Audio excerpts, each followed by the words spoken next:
Il est l'heure de retrouver votre tranche d'actu 100% Vendée quotidienne. Bienvenue à vous sur le plateau de la matinale de ce vendredi 14 octobre. On a encore pas mal de choses à voir aujourd'hui avant de partir en week-end. Nous parlons notamment de Donges. On est allé faire un petit tour pour voir comment se passe le blocage de la raffinerie Total Energy. Ce qu'il faut retenir, c'est que cette nuit, un syndicat a trouvé un compromis au niveau national avec la direction du groupe Total Energy, mais pas la CGT. Le mouvement risque donc de continuer encore un peu et sans doute d'avoir un impact sur nos stations-service puisque Donges est la raffinerie qui alimente tout le Grand Ouest, y compris évidemment la Vendée. Nous allons à la piscine aussi ce matin. La Vendée manque de nageurs sauveteurs alors que des formations sont possibles dans 9 villes du département. Nous allons donc voir dans quelques minutes en quoi consistent exactement ces formations. Côté chronique, parlons de l'Université permanente des Sables d'Olonne, s'il vous plaît, aujourd'hui. On parlera aussi de sortie. On va vous donner quelques idées pour voir comment occuper votre samedi et votre dimanche. Avant tout cela, la météo avec un temps gris, un temps pluvieux pour tous aujourd'hui en Vendée, y compris sur les studios de TV Vendée, d'ailleurs, à Dampierre-sur-Yon. On va rester dans la même atmosphère qu'hier. Il y a juste à espérer que les chaussures et les coupes-vents ont pu sécher cette nuit. Ce matin, donc, des pluies éparses sur l'ensemble du territoire vendéen et le détail des températures, vous le savez forcément, c'est à la fin du journal. Cet après-midi, eh bien, nous n'allons pas avoir beaucoup de degrés en plus. Nous restons sous la barre des 20 degrés, que ce soit aux Herbiers, à l'Aiguillon-la-Presqu'île, à Benay ou encore à Beauvoir-sur-Mer. Et de la pluie, donc, encore et toujours. Alors, ce week-end, allez-vous sans doute me demander, eh bien, ce ne sera pas beaucoup mieux. Et je laisserai donc le soin à Fanny de vous en donner les détails dans les prochaines heures sur l'antenne de TV Vendée. Ce que je peux vous dire, c'est qu'on aura un petit peu de soleil quand même demain matin dans le nord-ouest vendéen, mais de la pluie ailleurs. Et cette pluie, eh bien, elle va se généraliser jusqu'à dimanche en début d'après-midi. On va quand même regarder les horaires de marée pour voir comment ça se passe du côté du littoral vendéen. Nous avons la prochaine basse mer qui est prévue en début d'après-midi et la mer sera à son point le plus haut en début de soirée. Notez les coefficients, 67 notamment cet après-midi. Ça veut dire que nous repassons en période de mortes eaux puisque nous serons en deçà de la moyenne utilisée usuellement et fixée à 70. Pour les marchés à présent, quelques exemples de rendez-vous marchés pour ce jour en Vendée. Nous pouvons aller notamment à Rive-de-Lyon, l'île d'Olonne, Moutier-les-Mauffais ou encore cet après-midi du côté d'Essart en Bocage. Pour l'éphéméride à présent, on passe à la suite. On est le 14 octobre, c'est donc la Saint-Just. Bonne fête aussi au Cali, au Gwendoline ou encore au Enola. Le soleil se couchera ce soir à 19h20. On passe au journal.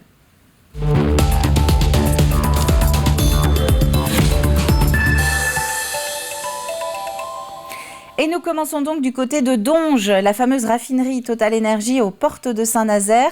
C'est la deuxième plus grande du groupe d'ailleurs et elle alimente une bonne partie des stations essence du Grand Ouest, y compris notamment donc la Vendée. Les syndicats ont voté hier après-midi sur place la poursuite de la grève. Elle avait été entamée mercredi. Le reportage sur place d'Alexandre Debray. Le mouvement de grève est reconduit jusqu'à demain 13h30 à la raffinerie de Donges sur les mêmes modalités.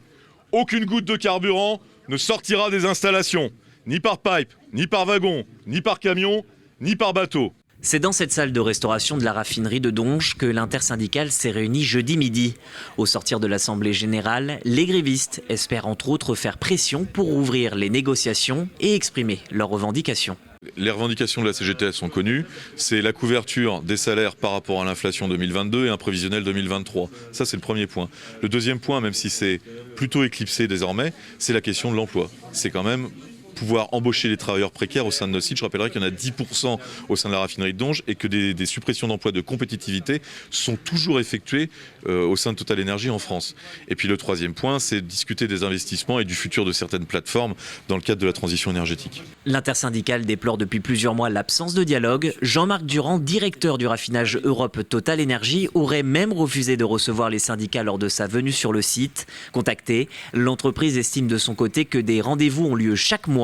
La bataille fait donc rage, mais dans les stations, la grève ne devrait pas poser trop de problèmes d'approvisionnement, à condition qu'elle ne s'éternise pas.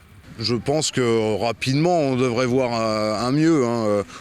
Franchement, il y a des bureaux logistiques chez nous, il y a une branche pour ça. Ils maîtrisent parfaitement le sujet. Et puis d'ailleurs, l'État ou Total peut mettre la main à la poche pour peut-être demander à avoir plus de camions sur les routes. Ce jeudi soir, Total annonce l'ouverture de négociations avec les syndicats dès 20h. La grève pourrait donc prendre fin demain si les premières discussions sont encourageantes.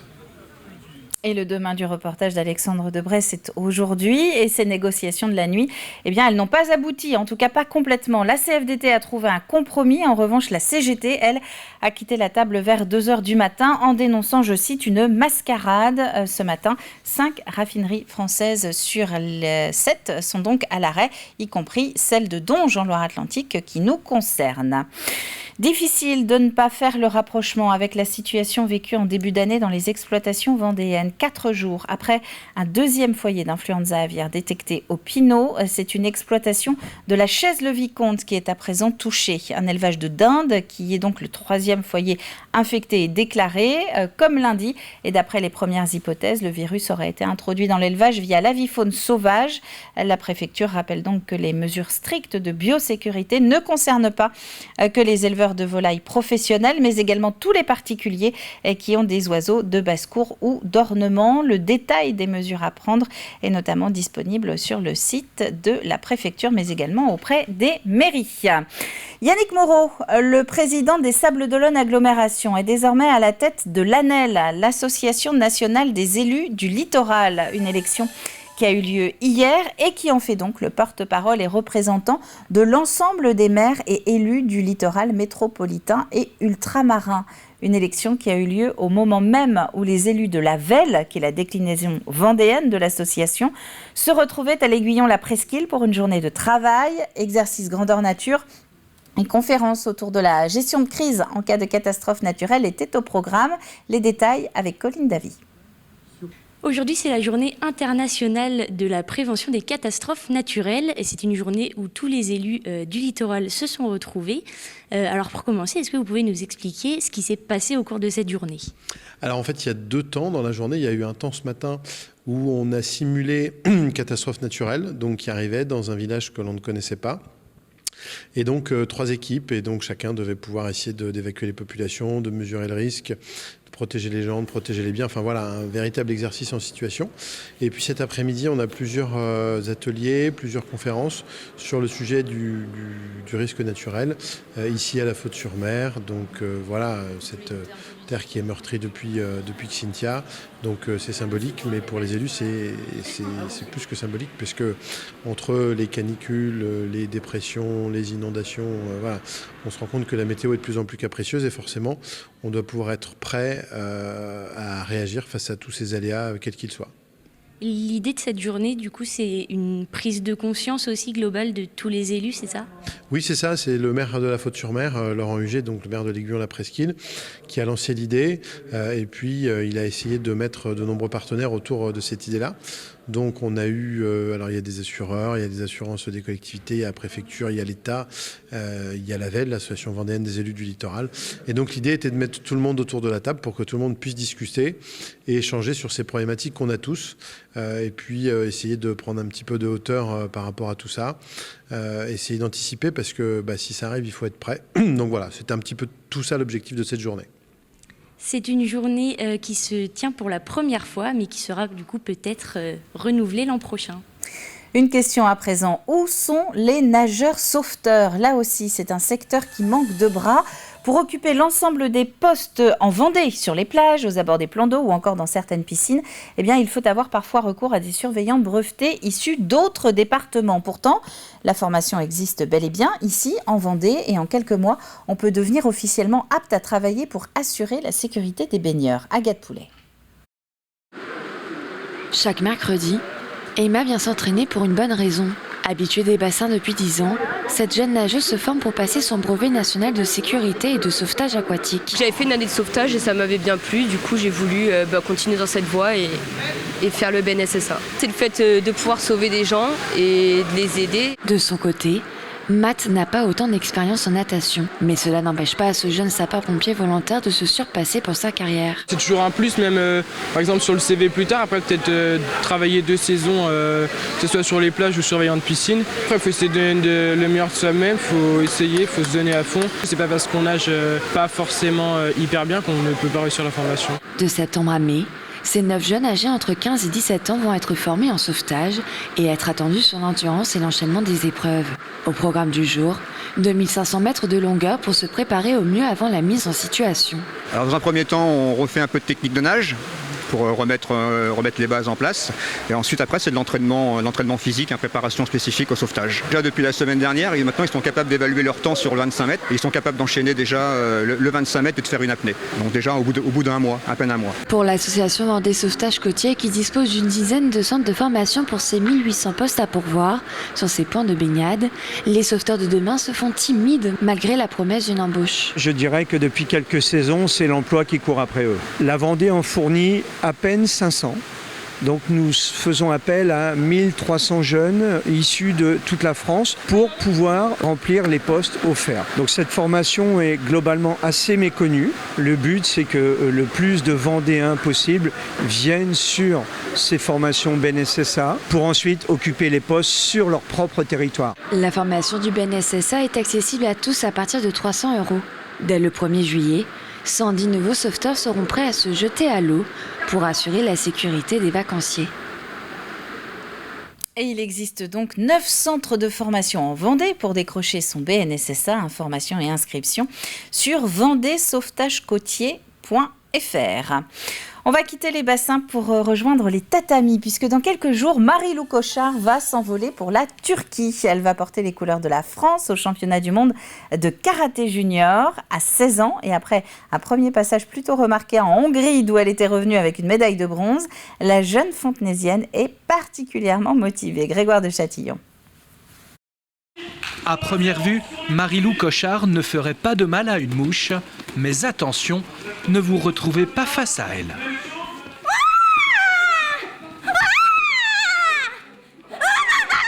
La rapidité, l'efficacité et la sonorité sont au rendez-vous.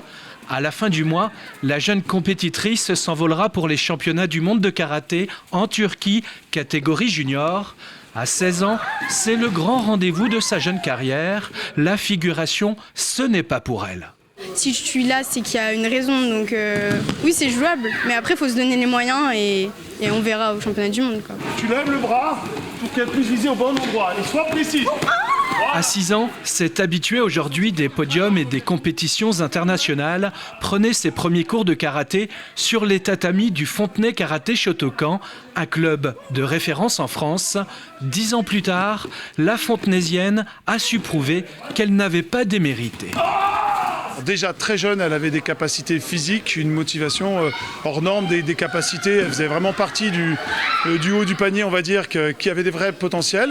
Et après, ça a été surtout une question de gérer l'émotionnel. Elle a dû apprendre ça pour mettre plus de finesse, pour mieux gérer ses émotions. Et donc le travail a surtout été là-dessus. Elle a énormément progressé depuis 2 ans. Une progression qu'elle doit à la fois à ses entraînements intensifs, mais aussi à une véritable passion qu'elle voue au karaté, une passion qui n'est pas prête de s'arrêter. J'aimerais énormément continuer le karaté à haut niveau, mais après, je verrai de quoi l'avenir sera fait, mais après, voilà, je vais tout faire pour que ça continue, quoi, dans cette voie-là.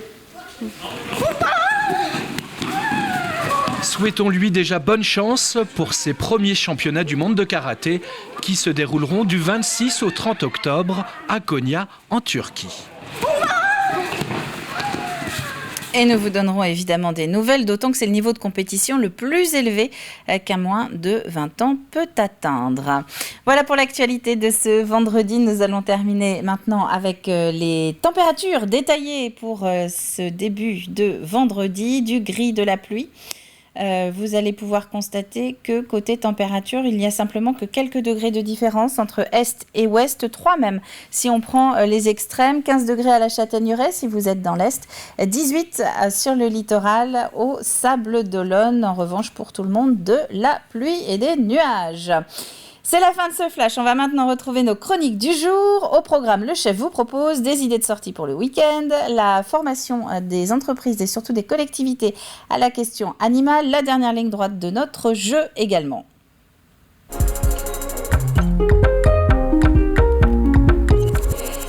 Et nous allons profiter de cette fin de semaine pour parler école. Oui, non, à la rentrée, en fait, les Sables d'Olonne ont relancé l'université permanente, des cours qui sont donnés toutes les semaines pour parfaire sa culture générale, notamment locale. Tout le monde peut y assister, vous allez le voir, et ce, sans restriction d'âge.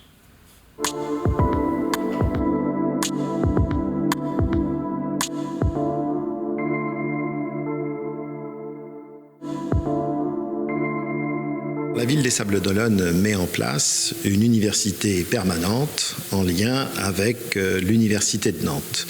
Cette université permanente, elle nous conduit à faire deux propositions, deux types d'offres. D'abord, 18 conférences qui seront données tous les lundis, mardis, jeudis et vendredis, et 4 cours de 20 heures, c'est-à-dire 10 rendez-vous de 2 heures sur des sujets qui vont de l'histoire de l'art à l'histoire sablaise. L'année dernière, nous avons eu 1200 personnes qui ont participé aux conférences et puis nos cours étaient pleins puisqu'on a accueilli un peu plus d'une centaine d'étudiants. Cette année, nous avons lancé les inscriptions il y a quelques jours et on voit déjà un engouement fort. Je propose un cours sur l'histoire et le patrimoine sablais. L'an dernier, c'était plutôt l'histoire maritime des sables, donc j'avais une trentaine d'étudiants inscrits qui se sont quasiment tous réinscrits cette année pour la suite, on va dire. Donc s'il s'agit de parler de l'histoire des sables, alors à travers une vingtaine d'heures, donc parler de l'histoire des sables dans sa grande diversité, en s'appuyant sur des documents d'époque, en s'appuyant sur des témoignages, en allant parfois dans les rues des sables à la découverte du patrimoine sablais. Donc effectivement, c'est un sujet qui intéresse le public parce que ça permet de comprendre la ville, de mieux s'y intéresser et j'allais dire de mieux l'aimer. Nous avons pour la chose culturelle au sable un engouement qui est très important. Les scènes sablaises ont très bien démarré, nous avons beaucoup de spectacles qui sont déjà complets. Les journées du patrimoine ont formidablement bien marché puisque notre musée, pour vous donner une idée, a eu plus de visiteurs, c'est pas une petite fierté pour nous, que le musée de Nantes. Et puis ces cours, cette université permanente fonctionne également très bien et on sent de la part de la population une vraie appétence pour participer à ces conférences et à ces cours. Les conférences, elles ont lieu à 15h à la Gargamouelle, qui est une sable aux Sables d'Olonne. Le tarif d'inscription est de 5 € par conférence, 4 € quand on est abonné aux scènes sablaises. Et pour ce qui concerne les cours, ils ont lieu à l'IST le mercredi à des horaires qui sont parfois variables et le coût d'inscription est de 85 €.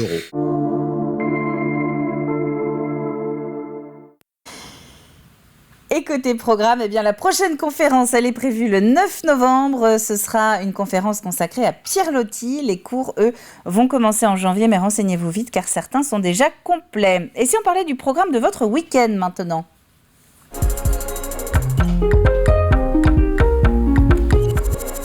Et oui, puisque le repos de fin de semaine commence pour beaucoup ce soir, on a évidemment une pensée pour tous ceux qui seront au travail ce week-end. Mais ce repos commence ce soir pour beaucoup et vous séchez peut-être un peu sur ce que vous allez faire, d'autant qu'il s'annonce plutôt gris ce week-end. Eh bien, vous êtes au bon endroit. Voici une petite sélection de rendez-vous pour vous.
J'imagine un blockbuster, un thriller écologique qui donne envie d'agir.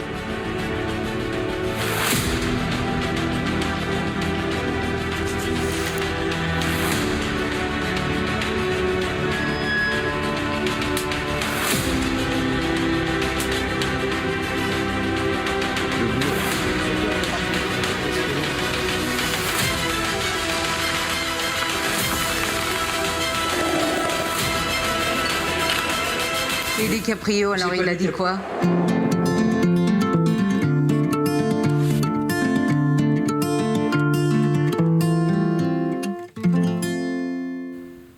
Ça restera l'interrogation de la matinée. Et DiCaprio, il en dit quoi de ce film, puisque je vous rappelle que ce film qui s'appelle Poumon vert et tapis rouge, qui est projeté à Pouzauges ce week-end, eh bien, c'est un réalisateur en fait qui voudrait voir DiCaprio dans son thriller écologique dont on en suit donc la préparation. Le rendez-vous, c'est demain à 17h à l'Échiquier.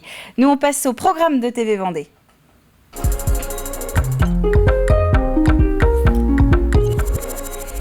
Et nous parlons animaux cette semaine dans Comme toujours. Jérôme Aubineau et sa bande accueillent Laure Meinkens. Elle a lancé une entreprise pas tout à fait comme les autres il y a 2 ans. Laure conseille collectivités et entreprises sur la question animale. Laure Meinkens, DZZ, drôle de zèbre. Alors, on entre tout de suite dans le vif du sujet. C'est quoi cette entreprise ? C'est quoi les missions de DZZ ? Ok, alors drôle de zèbre, c'est une entreprise individuelle donc, qui a été créée par moi fin 2020. D'accord, donc c'est assez récent. C'est récent, tout à fait. Moi, de formation et de métier, je suis juriste en droit public. D'accord. Et donc, j'ai voulu créer cette entreprise pour une mission particulière qui est, vous l'avez bien dit tout à l'heure, c'est de rendre compatibles les activités humaines avec le respect des vies animales. Et donc concrètement, je fais quoi ? Donc en fait, j'accompagne les entreprises et les collectivités territoriales à prendre en compte les animaux. Et donc j'ai 2 pans d'activité. J'ai le pan d'activité formation, et le pan d'activité mission de conseil. Ouais. Voilà. Parce que c'est vrai que c'est une réalité, ça, les collectivités territoriales qui sont confrontées aussi à la question, dans leurs compétences, je pense aux animaux errants. Errants, tout à fait. Qu'est-ce qu'on en fait ? Comment ça se passe ? Parfois, les élus sont démunis. Tout à fait. Les élus sont parfois démunis et c'est en partie pour ça que j'ai créé Drôle de zèbre. C'est que je me suis rendu compte de ça. Parce que c'est vrai que la question animale dans les collectivités territoriales n'est pas tout à fait nouvelle. En revanche, ce qui est nouveau, c'est qu'on a aujourd'hui en France plus de 100 élus qui ont une délégation dédiée à la condition animale. Ça, c'est nouveau. Et donc effectivement, quand on est élu, en fait, on peut faire plein de choses pour les animaux, mais il y a aussi des obligations légales qui sont dans les collectivités territoriales. Encore faut-il le savoir, déjà. Et en plus, on peut faire énormément de choses en faveur des animaux, à la fois les animaux de compagnie, les animaux sauvages, les animaux d'élevage. On peut faire énormément de choses. Encore, faut-il le savoir. Et être informé et formé sur le sujet. Voilà. Et vous allez pouvoir retrouver l'intégralité de cet épisode inédit de Comme toujours demain samedi tout au fil de la journée ainsi qu'à la demande sur notre chaîne TV Vendée. Quant à nous, il nous reste 2 minutes pour faire la toute dernière ligne droite de notre jeu.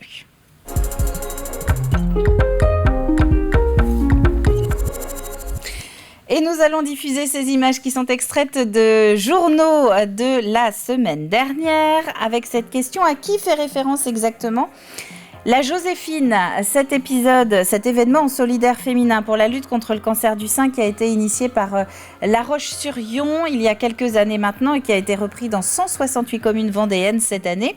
La Joséphine, c'est une Joséphine à l'origine, une vraie en chair et en os, mais laquelle très exactement ? Vous avez jusqu'à ce midi pour nous envoyer votre réponse sur tvvendée.fr. Indice du jour, c'est une pneumonie qui aura finalement raison d'elle. C'est une pneumonie qui aura finalement raison d'elle. Et 2 gagnants seront tirés au sort cet après-midi parmi toutes vos bonnes réponses. Tous ceux qui auront trouvé qui est cette Joséphine, ils repartiront chacun avec 2 full pass, c'est-à-dire des entrées à la fois pour samedi mais également pour dimanche pour Rochen Game, ce festival de gaming et de e-sport qui se tient à La Roche-sur-Yon au parc des Oudéry pour être très exacte et précise. C'est la fin de cette matinale et c'est la fin de la semaine. On va donc se retrouver maintenant lundi dès 7h en direct pour un nouveau point sur l'actu. L'information, elle continue évidemment sur TV Vendée. Rendez-vous à 12h30 pour le prochain journal, ainsi qu'à 18h. Quant à moi, je vous souhaite à tous une très bonne fin de semaine, et non pas à demain, mais à lundi.